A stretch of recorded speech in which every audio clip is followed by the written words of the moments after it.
Got you some more information on Lynn Bowder. She's a Vegas native, but moved out to North Carolina a couple of years ago after getting married. 6 months ago, her husband, along with the 2nd Marine Expeditionary Force, was redeployed to Iraq. Now, as far as I can tell, the two remain happily married. There's no record of divorce either here or in North Carolina. No new marriage license was issued to Lynn Bowder. None of the local chapels has any record of her walking or running down the aisle, and none of the hotels has any record of her having checked in. Got a last known local address? No, but her last local place of employment was Pleasure City, a strip club about 2 blocks away from Aurelia's Fantasy Suites. We should check it out. We? Call me if you need backup. Will do.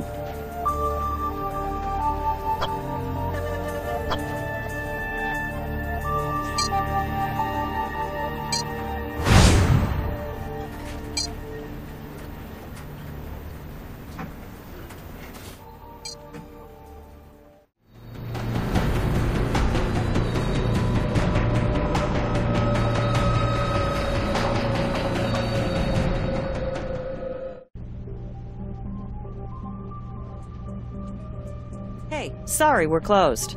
Ma'am, we're here from the Vegas Crime Lab. We're here following up on a murder investigation. Kathy Bird. You said murder. Who got murdered?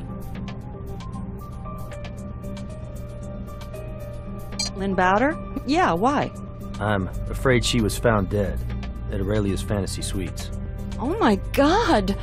I just saw her last night. Yeah, guy last night got a little grabby. Security bounced him. He's lucky that's all they did. Hurt like a son of a bitch. Yes, it was. We were both working.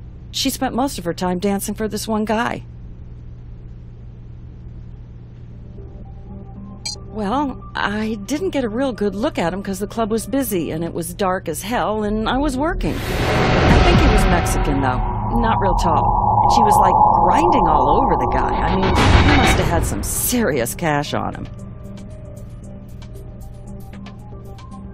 Like I said, I can't remember exactly, but I think she was in that chair over there. The one turned away from the stage. She liked to have room to dance.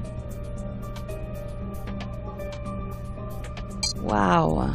I'm gonna guess midnight? They left together sometime around midnight, but I'm not 100% on that. Not real well. I mean, you know, she used to work here a few years ago. We used to hang out some, but then she got married to a real loser and left town. Anyway, I didn't hear from her until 2 weeks ago. She called and came by the club. You know, she said she wanted to work the pole here for a few nights, make a little quick and dirty cash. Well, yeah, we were kind of close back then. She really wanted to move back to Vegas. Her marriage to the Marine hit the rocks. She finally got smart and left the son of a bitch. And it's like I said, she wanted to come back here and make some money. She thought I could put in a good word for her with the management, and I did. Did she have any enemies? A jealous ex-boyfriend, maybe? Lynn? She was her own worst enemy.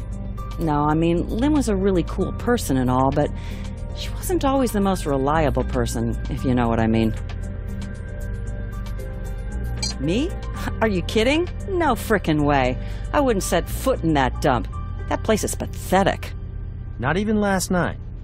Look, last night I was here till, like, dawn, and then I went straight home. I was exhausted. You try serving drinks all night in 6-inch heels. Married? I really don't think so. I mean, she was still married to Buzzcut in Baghdad, and that was a total train wreck, so I can't really see her going all big love on me and taking home husband number 2. No, not really, but, you know, if I remember something, I'll be sure to give you guys a call, okay? Good luck with everything. We appreciate you taking the time to answer our questions. There are probably plenty of prints on those poles, but they're not the ones we want.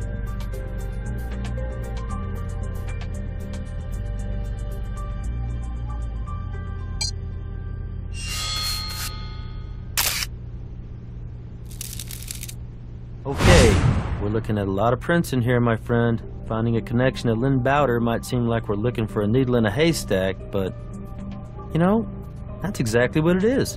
Well, hell, that's why they pay us the big bucks, am I right? It's Jim Brass. Somebody tried to use Lynn Bowder's credit card in an ATM off Eastern. Swing by my office when you get a chance.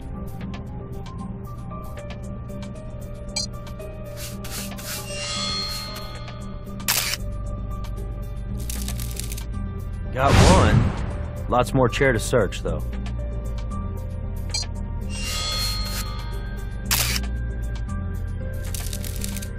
Alright, now we might be getting somewhere. This palm print means someone was forced to sit on his hands last night. Now, from what I hear, that's not exactly the MO of a local dancer. Keep going. We have to check the whole chair.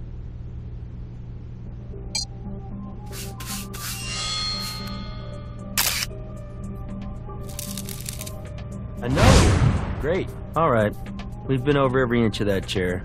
Watching your technique, I'm pretty sure we've found what there is to find.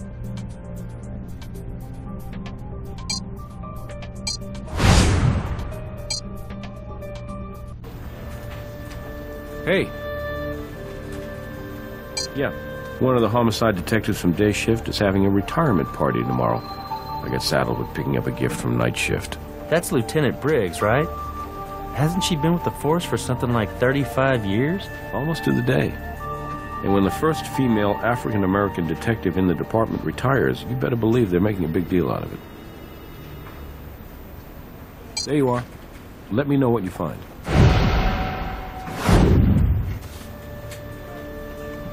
Not too bad. Busy day. You know how it is. Let me know if you identify a suspect.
Mr. Hiram Dominguez.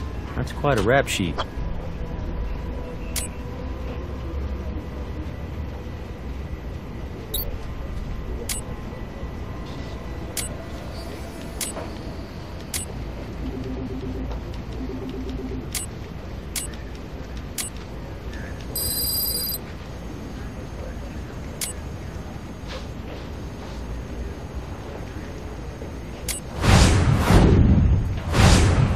Whoa! Hello! An 82-year-old stripper? Wow, man, I think somebody really needs to think about hanging up the old G-string.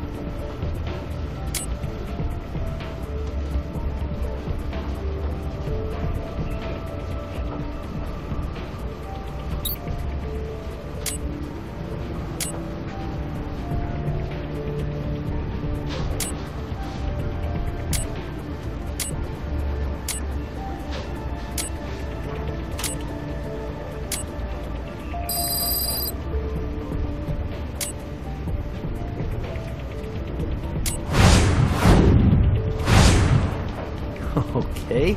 Well, what the patrons of Pleasure City don't know can't hurt them, I guess.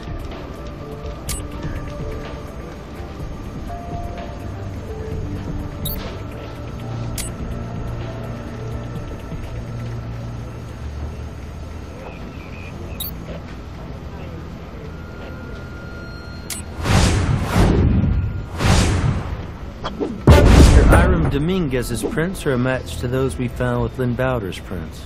And this guy definitely has a history of violence. His current address is in Los Angeles, California. He might have already skipped town. We need brass to put out a bolo on his vehicle right now.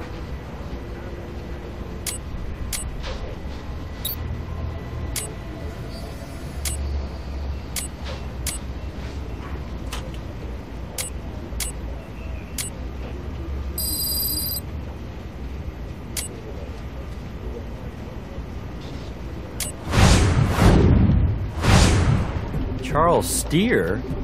Looks like our hotel manager has some splaining to do.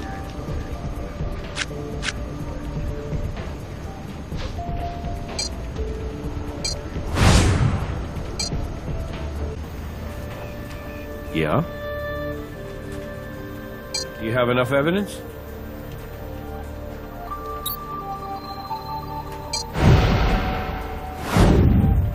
You got Dominguez's prints at Pleasure City, where Lynn Bowder was working.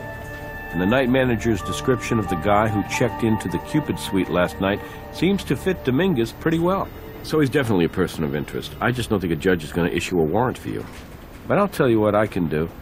I'll put out a bolo on the guy and try to pick him up for questioning.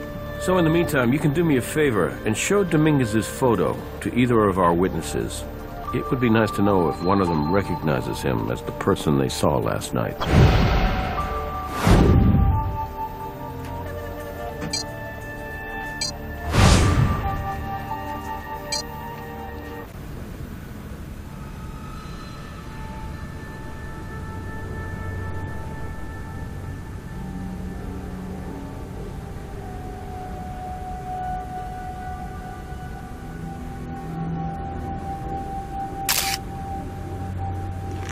That's another piece of broken glass that looks like what was used to stab our Vic. Let's find as many of these broken pieces as we can, and then we'll try to put them back together at the lab.